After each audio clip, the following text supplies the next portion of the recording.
In this interview, we have Austin Mitchell, who just quit his full-time job 30 days ago of actually recording this video, and it's March 31st, and he just finished his biggest month in the life insurance industry. What we're going to be sharing in this video, what it's like to go from part-time to full-time agent. If you're working another job, the hardest thing that was the problem for me was whenever I would have a tough day, having to quit and then go to a job is rough. But if I have a rough day now, I can stay on the phones and make that rough day worth it. What it's like to actually write good carriers and be profitable in the industry. It's not about the commission. You could be at 120% commission, but if you only sell 5 deals that month, it's like you're not doing yourself any favors. But more importantly, how he's able to sell close to $30,000 in his first full month as a life insurance agent. So awesome. Welcome to the channel. Appreciate it, bro. Thank you for having me on.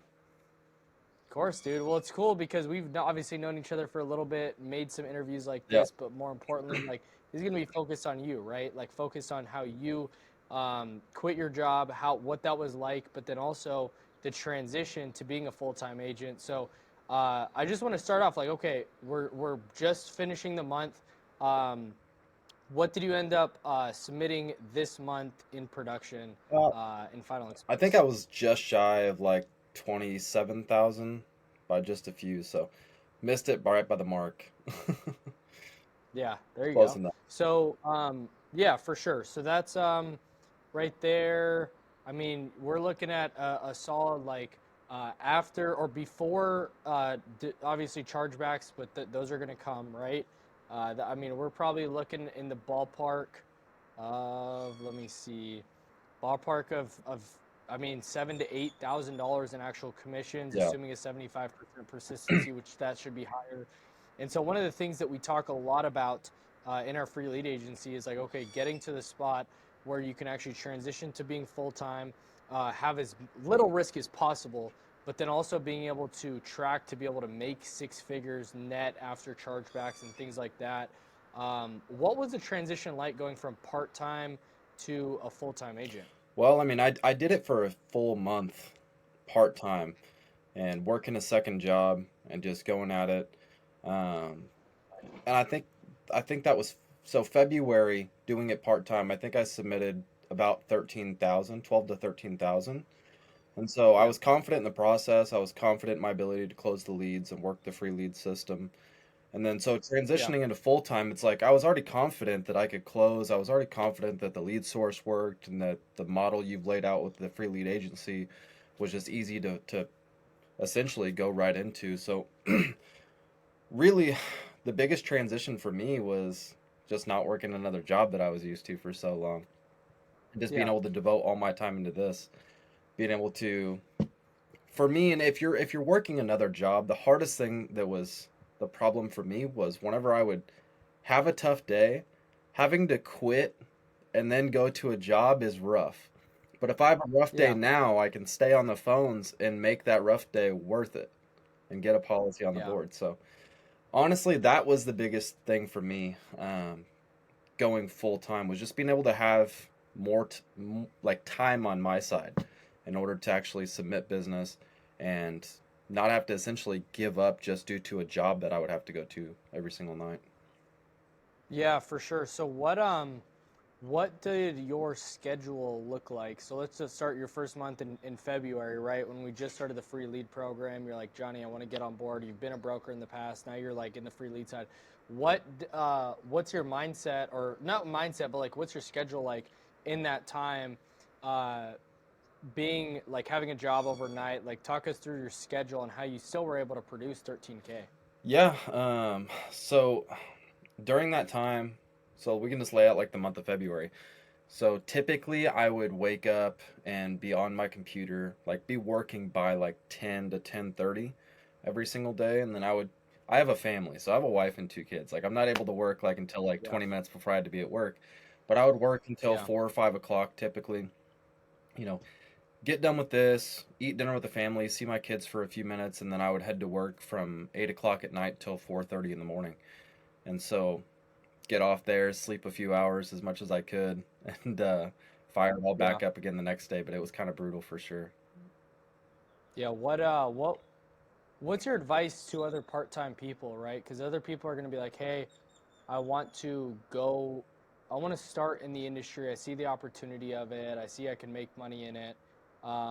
What would your advice be to those agents out there that want to actually do both, would you say? Yeah, I mean, so if they're part-time now and wanting to transition into full-time, Yeah. Oh no, they're wanting to start part-time, but they're also juggling a job, also juggling um, a wife and a family, things like that. Like, yeah, what so would your advice be to them? biggest thing, especially if you have a family, is you need to have your spouse on board with what the game plan is. You can't do this Yeah. alone, especially if you're fighting against somebody that's living in the same household as you. So you guys have to be on board, have to be able to coordinate the hours you're going to work, and you need to have a set schedule and have boundaries that are going to be respected, even though it's not always easy and it's kind of tough at times, especially if you have kids. Yeah. Um, but I would say the biggest thing is coordinating that, being able to set aside a set amount of hours on a weekly basis, whether you're making up for that during the week or on the weekends, um, to where you're able to sufficiently put in enough time and get through that learning curve, really, in order to start actually writing business. Yeah. That's huge. And I think a lot of people like start in the industry part-time. They want to start Mhm. part-time, but I think at least on the broker side, dude, and you can maybe talk about this a little bit, like it's really challenging when you're working part-time and you're like told, hey, invest pretty much your whole month's Yeah, paycheck into yeah. leads, but then you also have to pay for your family. You're the sole provider, your wife's staying home with the kids. Like how much I guess like what was it like going from that to being able to have a free lead program where you don't have to like buy all the leads and you don't have to worry about that and you can literally just focus on sitting and selling. Um, like talk us through that. Yeah, man. I'll be honest. I got into this industry to help people and make money, and that's it. And I don't care which way I do it. Uh, Yeah. But I'm the type of guy, it's like, dude, just give me the leads and I close. Like, I've never been big into the marketing side. Like, it interests me a bit, but like, it's not something that I'm passionate about. I'm passionate about sales and passionate about helping people's families stay protected. And so, Yeah. going from broker to free leads it was an easy transition, honestly, because once I knew that I would have recurring lead source that was just given to me every single day. I didn't have to worry about it coming out of my pocket. I didn't have to worry about buying leads and like worrying about how fresh they are, if they were actually new or if they were shared with other agents or what the deal was. Yeah. I just knew that coming into free leads, I would have new leads coming in every single day. You know, we get to just hop on, call the lists and talk to people essentially. Like that was huge Yeah. on my part, right? Because like I said, some people like the marketing side. I'm this type of guy. Give me the leads and I want to close. So Yeah.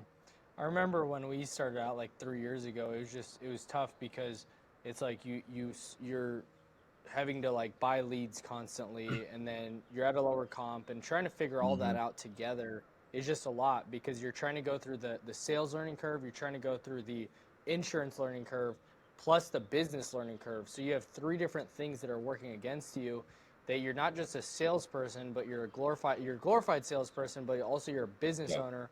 So you have to wear all three hats. It's really tough and really challenging. And then also trying to figure out a good marketing source. That's a whole nother thing. And so it's like it's easy to dump 5K, 10K, 15K in. And I remember like it wouldn't be crazy to dump what like a yeah, thousand, fifteen thousands. hundred, $2,000 a week in It's easy. leads. Yeah, it's easy to dump that in the leads a week. Yeah. And it's like it's sometimes it's hard to turn a profit. And like I think it's when you're buying from lead vendors and you're stuck on this lead buying hamster wheel, hmm you're just trying to live, you're trying to make it by. But the reality is, I mean, we worked with a lot of agents, seen a lot of different things, and most agents just don't make money. Yeah. I mean, that's just the reality. So like even thinking about making $6,000 to $10,000 a month seems like like just crazy. Talk about that a little bit.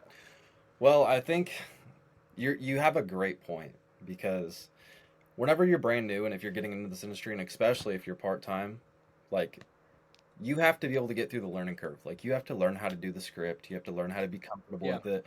You got to learn to get over the anxiety of making dials on a daily basis. And so yeah, at the same time, if you're just stressing yourself out about how you're going to spend $1,000 to $1,500 a week on leads, it's like if you don't have a huge bankroll behind you, like that's a whole nother animal in and of itself. And Yeah. just transparently, even this month, right? I mean, I'm doing free leads now. Like, I took a break off the industry for a little bit, essentially just selling for a little bit, um, and coming back now. It's like I can't imagine having to buy leads right now because all my focus is solely just on writing new business every single day, making sure it issues, making sure I'm writing good business with good clients, and just having a quality Yeah. book, right? And so Yeah. adding leads on top of that, I'm like, man, I don't want to tackle that animal right now. Yeah, because even like hitting 20K in a month of submitted AP, a lot of it got approved. I mean, probably like what, 95 to like almost My 100% of that got placement, approved. I think all of it did, to be honest. Yeah, I mean that's 27,000 in approved Yeah. business, and the more the cooler thing about that though is that you wrote good carriers, right? Like, I think in the past we've written a lot of different Yeah. carriers, but then I think we really went on a hard like, no, we are not writing outside of these carriers and these carriers only, and that's all that we're showing. We could write this, we could write that, we could write a GI. We're not writing it. We're even willing to turn away deals. Yeah. Was that challenging for you at all? And then also, like, how do you see a change in the commissions that come in and your persistency as opposed to just kind of like continuing to write that business? Yeah, 100% it was hard to turn away deals. Like, especially if you're Yeah, starting back your first month, like, man, it's tough. Like every opportunity that's presented to you, you want to write. And so yeah, having to turn away deals just because the quality of business isn't going to be there, whether it's, Direct Express or GI or whatever it is. It's tough, man, but just for anybody out there that's listening, just listen to your mentors because, like, dude, you had to tell me a bunch of times, like, just let it go, on to the next one. And so yeah, throughout the month, I can definitely tell you, like, limiting the amount of carriers that I wrote improved the quality of business that I wrote drastically because I could tell on the phone call, like, it's like you almost don't even have to underwrite, right? Or like you're not second guessing. Like use toolkits as like a little basis, but like you already know what carrier you're going to go with in the first 10 minutes of the conversation. So it takes a yeah, lot of stress out of the sales call, and you just be able to not worry about what carriers you're going to write. You can just focus on the actual structure of the call and making sure that you're asking quality questions, um, and that you can actually, help that person out rather than just trying to figure out what carrier am I going to go with? Oh gosh, they're taking this medication. Like, what am I going to do now? Like, you just already know. And so, yeah. What do you find the key to like having a high placement rate and I mean extremely high persistency like on average, right? Like we're typically seeing like 5 to 10% at least fall off in the first 30 days. I mean, you have all your policies submitted, maybe one to canceled, and that's pretty much yeah. it. Like, what are you seeing like on the sales call that helps with your persistency? First thing is going to be definitely asking for immediate drafts. So if they can pay that Yeah, first premium right then and there, more than likely that they're going to be able to afford it on the months going forward. yeah, And so that's the biggest yeah, thing I've implemented. Second thing is just going to be making sure that they can actually afford it, right? And that they want it. Like if yeah, during your sales call, you have to build a strong why. And so I really focused down on that, like why they actually need it and that I'm actually solving the issue that they hopped on that call for. And so that's one of yeah, the things that's helped the most. But then the back end of it, just actually making sure that they can afford it and that it's going to be comfortable month in and month out. I tell all of them that I talk to, it's like the most important thing we do here today isn't going to be picking the coverage option. It's going to be making sure that we find something that's going to be comfortable and affordable for you because the only insurance that pays out in that time of need is going to be the one that stays in place forever. And the only way it stays in place forever is if you guys are going to be comfortable month in and month out with this payment. And so I've implemented that within my script. And honestly, you see a lot of people that are grateful. Like if you actually do them a service and you find a policy that's going to fit within their budget, and it's not like yeah, they don't feel like it's an expense every month, like a bill comes in yeah, the mail. They're happy, like they're glad to have it. They have the peace of mind, and you're gonna receive it on the back end. Like my clients love me. They tell me thank you. Like they send me text messages. They give me calls, like just to chat it up sometimes. And so when you yeah. actually help people out, like it pays off in the long run. Yeah. I think, yeah, you do a really good job of that. Is like making sure that you solidify the sale, making sure you actually build a relationship on that call, able to build that rapport, which is awesome. And I think that's something a lot of people um, can grow into. Like, what are some of the challenges that you faced in the last like 60 days selling insurance that like other people probably are in similar situations, and how'd you overcome those? Yeah, there's definitely been a few of those, man. I always say I have like a 4 hour reset in this business. And like, if I don't sell a policy Yeah. every single day, like, even if I sell a policy, it's like within 4 hours, I just have a massive pit in my stomach, just anxiety that I need to sell another one. And so, Yeah. I'm just like any brand new agent that hops on the phones and go through struggles. Like, I still feel the same way no matter what, no matter how much business I write. Um, the biggest thing for me to overcome all of that is like you have to have a strong why. We always talk about building a strong why in our presentations, but for yourself, you Yeah. have to have a strong why. For me, obviously I have a family, I have a wife and kids, like people who actually depend on me. But at the same time, you have to just stay on the phones. Like we had like a running joke a long time ago that like if you're facing issues, like just go write another policy. Like that's how you're gonna climb out of that Yeah. hole. And it's the truth Yeah. because most days when I'm feeling the worst, I'm like, oh my gosh, am I even gonna get a presentation today? Like I feel like I've made so many calls and I'm not even talking to anybody. Yeah. That's whenever I get one. Like every single time. Once I just push through that and I stay on the phones and I keep letting the phone ring, like you have a good conversation. And so just Yeah. don't give up, essentially. Like you can't Yeah. let old conversations bleed into new calls. So if you're getting beat Yeah. up, like you're just one person closer to making that next sale. Yeah.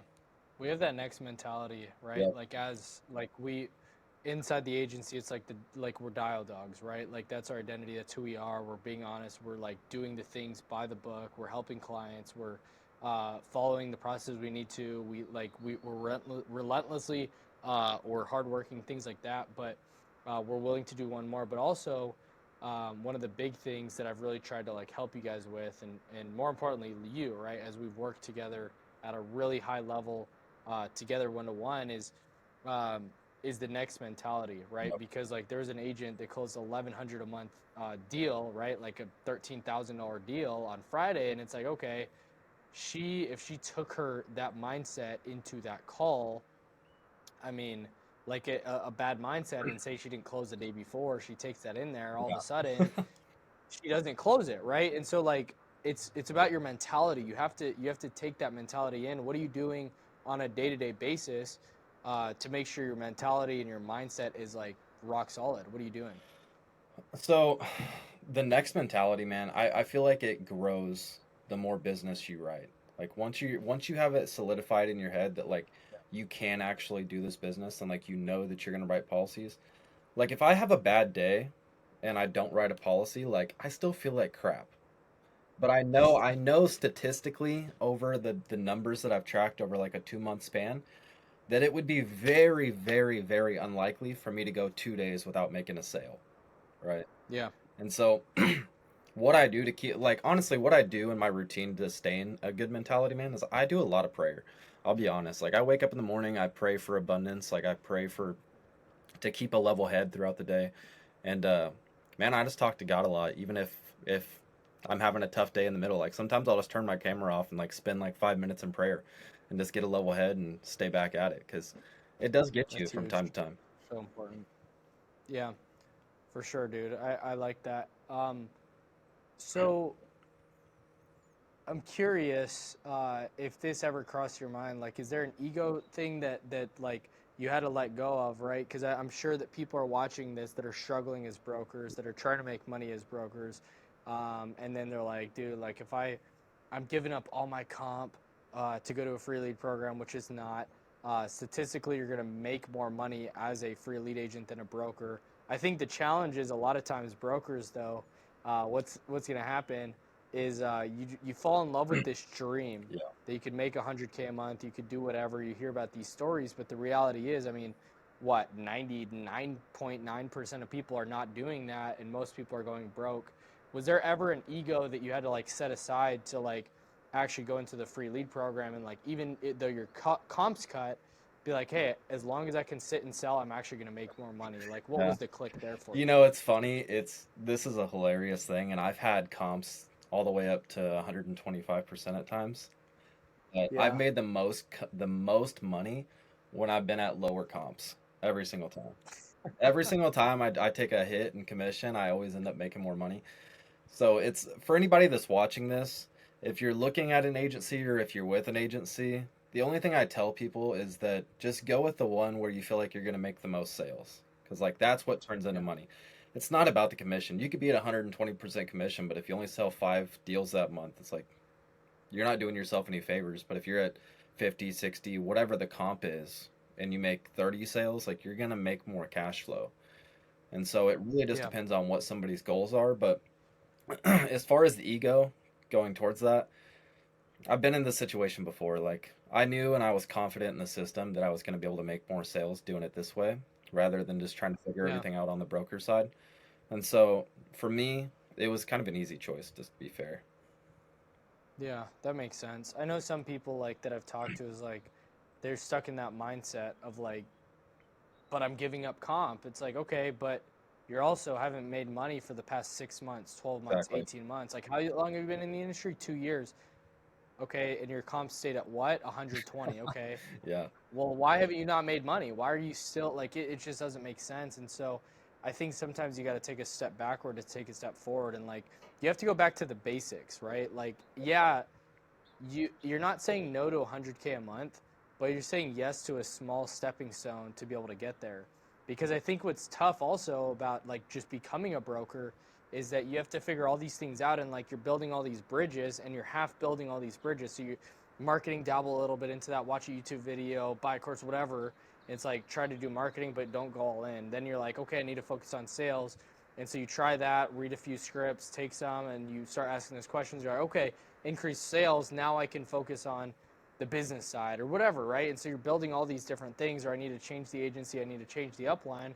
We don't actually take ownership of where you're at and also focus on building a hard skill.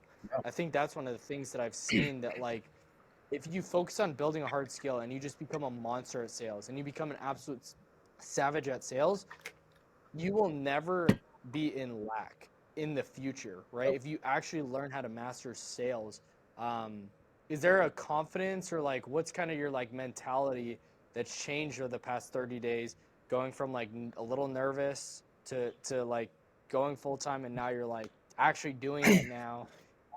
How is like your internal like being Well, I changed? think I think deposits always create confidence for sure. And I've definitely got more Yeah, deposits in even just the last week than I have been probably the last 2 years. Um, but as far as ego goes, like I knew hopping back into this after taking a little time off that I just wanted to focus on the sales skills.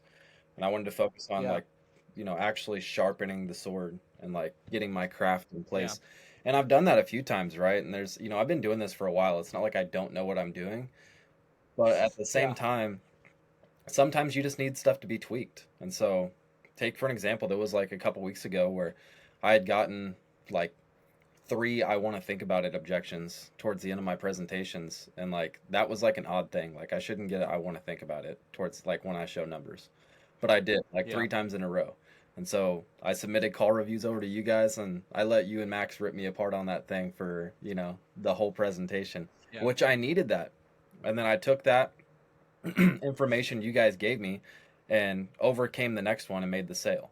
And so yeah, it's stuff like that where if I'm on the broker side and I'm trying to figure everything out at the same time, it's like it's really hard to focus on those little problems that can create the biggest issue in your business.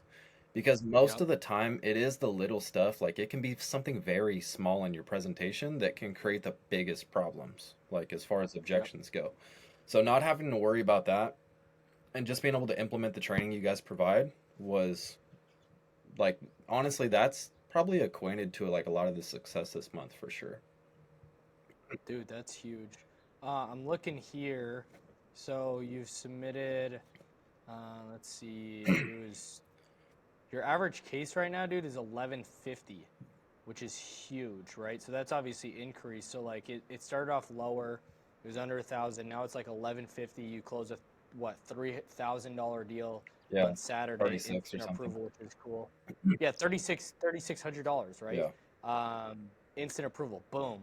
So I'm curious for you, um, like how'd you get over that like scarcity like mindset or like just not not being afraid to pitch high numbers? Because I remember when it's like you're closing like a 25 a month plan, a $40 a month plan. I'm like, dude, what are you doing? Yeah. Yeah. Pitch higher, don't Yeah. sell it. Like what? How'd you get out of that and start increasing your average case Yeah, the size? last two that I've closed have been over 2,800 a month or something like that. They were all supposed to be over 3,000. Oh yeah, 2,800, Yeah. and then there was a Yeah. And $3,600, the not other a one would month, have been right? more. AP. Yeah. The other one would have been like Yeah, 3,300 a month or 3,300 AP, but it was the max that you could get her though, yeah, right? Like exactly. the 2,800. Exactly. Yeah, Yeah. having to switch things up, but you know, this is something honestly I'm trying to figure out still. And so it's hard for me to give the Yeah. best advice on it because you can go one of two directions, right? Like, and I do deal with this from time to time as far as scarcity goes, and I'm worried. I get worried that if I pitch outside of their budget, that my persistency won't be as good, which statistically is Yeah. like that's not the reality, right? And maybe I'm Yeah. just like maybe I'm a little afraid of like the pushback. Maybe I'm a little afraid of a rejection. Who knows? But Yeah. um, honestly, once you get used to just showing higher numbers, like it's not a big deal. Like, and I have other people within the agency that have a higher average case size than I do, and you guys seem to do just fine. So I take heart in Yeah. knowing that, right? I take heart like when I'm in my presentation, I go like, should I show? Like I'm trying to figure out what three options I want to show. It's just I've learned that if I'm confident when I present the numbers, it really doesn't matter what numbers I present. Like, and we'll figure out something Yeah. that's going to fit within their budget either way. But what I've learned Yeah. is that if I don't show the higher numbers, I'm missing out on premium I would have got otherwise. And so, Yeah. just being confident, I show think numbers it's a regardless. dude, it's tough. It's a balance, right? Like it's like, oh, is this person gonna say yes? And so like as a salesperson, you're like, you make it easier on yourself to say yes to, but like sometimes you just go so low that it just doesn't even make economical sense, Yeah. right? Like, I mean, that's why we stopped writing certain carriers because I'm like, dude, I literally lost money on this deal. I remember you were like, you said the same thing to me. You're like, I lost money on this Yep. deal because you had to pay for the license and whatever. So it's like, I actually, by taking this person on at a low comp plus a low premium, the license that I'm paying for is actually more expensive. I actually lost money on this client, right? Or Exactly. if you're paying for ads like for us, it's like, dude, it doesn't make sense. And so I think you just have to get over that and be okay with getting told no, Yeah. right? Or be confident in your objection Because no handling. matter what you're gonna do, like this, I take a lot of heart in this too. Because no matter what you do, you're gonna get people that go, I can't afford nothing than more than $30 a month, right? And like if you notice the people that say that during your presentation, like a lot of the time you're not going to want to work with them anyway. Like they got a bad attitude about it regardless.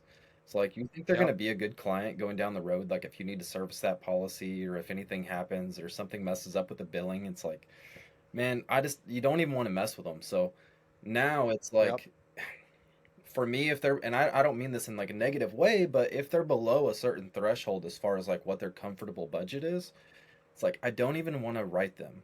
Like I don't, and to be fair, sometimes there's people that like they're willing to pay 200 a month, but they're such a headache. Like I don't even want to deal with them.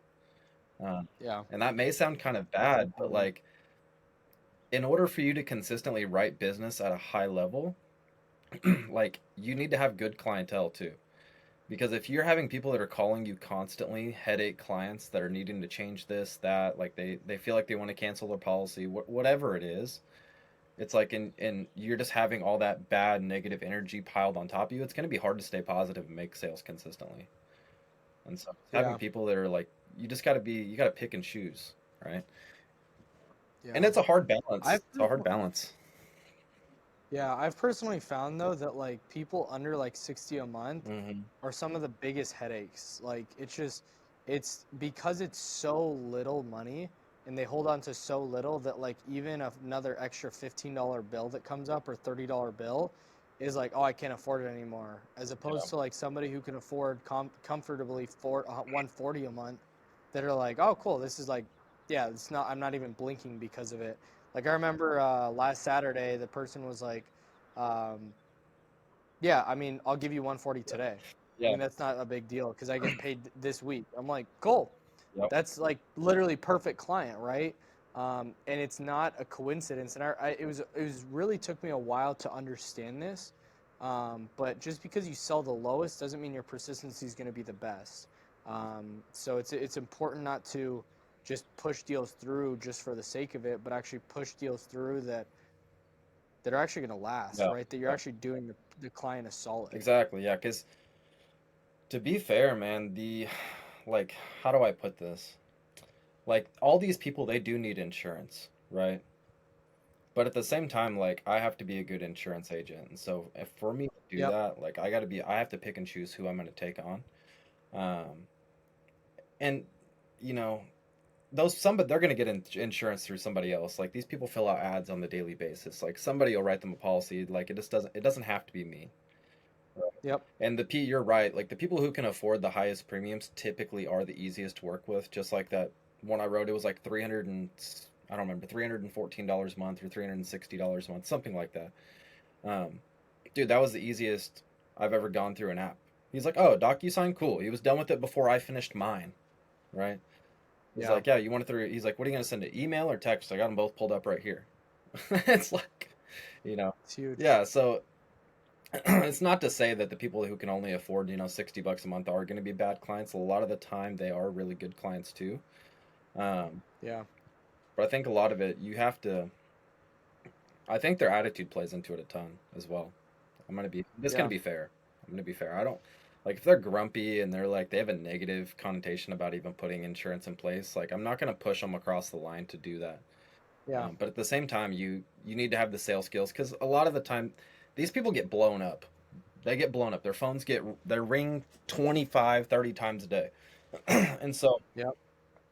you can't take like how somebody acts in the first like 3 to 5 minutes of a call and take that as like what their attitude's going to be. Like you have to have the skills in order to break that down and actually see what their true self is, like in order to Yeah. find that kind of stuff out. And Yeah. we could dive really deep into that if you wanted to, as far as actually like building that quick rapport in certain places. But yeah, Yeah. I think as we take it to the land, like I'm curious, like if I came to you or there's an agent out there that was kind of on the fence, comes to you and they're like, why should I even join part of the agency? Why should I join like in with what you guys are doing, the telesales master agency? Like what would you say? it's a great question, honestly. So the first thing I would have to point out is that they don't have to worry about the leads.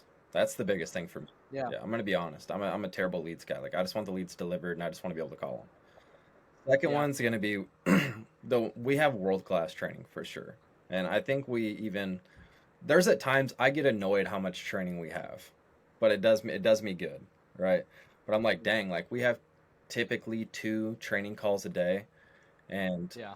it's not just some guy on there just rambling his head off in a big rah rah type of call. Like it's actually interactive training with each agent that is in the Zoom room. And like you actually get to implement like you get to actually practice during that call what you're supposed to implement. So it's not just like, Yeah. "Hey Johnny, here's how you overcome this objection. Good luck to yourself." Right? Like we're actually able to role play that, boom, boom, getting them down, and then implement them right after we get off that training call. And I've done that numerous times. Yep.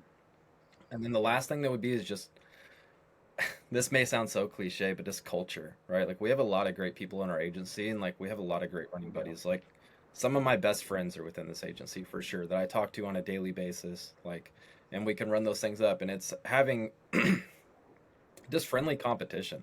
Right? Me and Tyler go back and forth like crazy. Like we always say we hate each other's guts every time we see each other make a sale, but like it's all love at the end of the day, right? It's like Yeah. yeah, Yeah. because we all want to win, but we're all rooting for each other at the same time. So, Yeah. yeah, I think that's probably the three biggest things I would say, which a lot of people will tell you that at any agency. I'm just gonna be honest. Like Dude, for we've been real. through a Yeah. lot of agencies, but Like, if you guys are interested in even joining, like, hit us up, talk to us. Like, we'll give you the rundown. Like, we can see if we connect, and like, because what's the saying you always say, man? I'm gonna butcher it here if I go through it, but like the standards and potential, man. What's the saying you always use? Oh yeah, you're not gonna Yeah. rise to the level of your potential. You're gonna fall to your standards. Exactly, exactly. So by having these people around me, like, dude, like I probably wouldn't have pushed as hard as I did if I didn't have to beat Tyler. You Yeah. get what I'm saying? Or if I had to beat you, like I beat you this week. Luckily, I mean, gosh, that was hard. That was tough, man. You Barely put up a good fight 300 on it, but bucks. like, I mean, Yeah.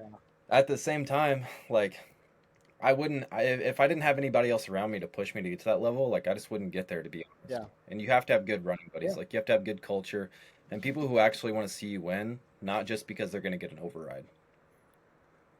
Yeah. That honestly got me so annoyed. Because I'm like almost double the production, and I'm like, I let you win 1 week. And you'll never hear the Um, end of it. no. Yeah, but like if you guys are on the fence, I would just recommend like applying. There's a link in the description. Just apply. Because you get around a lot of good people. You're getting to training the mentorship. You get personal one-on-one with me. Like I'm in the dial room making jokes, having fun, but also like live selling, and just helping you guys out and going through the same objections as you guys have as well, right? Like Yeah, that's what is so important to me is like helping you guys on a super deep level, right? Getting in the trenches with you. So yeah, that's huge. appreciate you hopping on here, big dog. I'm excited. Next interview's at Let's 50K. So go once you hit 50K, we'll have you back on. next month. But guys, if you love, let's go 50K next month. Here we go. But if you guys absolutely love this video, subscribe to the channel right now. Go check out Austin. Just look up his name on Insta. He's posting constantly. So check him out just for sales tips, training, things like that. And we'll see you guys in the next video. Peace. Later.